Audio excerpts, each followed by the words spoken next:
মিজানুর রহমান আজহারী হুজুরের আবারও নতুন ওয়াজ নিয়ে চলে এলাম, আসুন জেনে নেই কি বলছে। কিন্তু ঈদুল আজহাতে আবার এটা 9 তারিখ ফজর থেকে 13 তারিখ আসর, 5 দিন আইয়ামুত তাশরিকে। কিন্তু এখানে হচ্ছে শুধু এই অল্প অল্প একটু সময়ের জন্য আর কি থাকবে। সেক্ষেত্রে বাংলাদেশে আল্লাহু আকবার 2 বার বলে, আরব বিশ্বে 3 বার বলে, দুটোই পরা যাবে, কোনো সমস্যা নেই।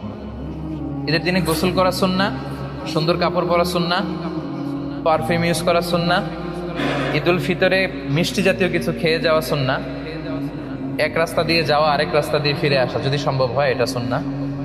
নারী পুরুষ সবাই ঈদগাহে যাবে, যাতে বড় গ্যাদারিংয়ে আনন্দে সবাই শরীক হতে পারে। ঈদের সালাত 2 রাকাত।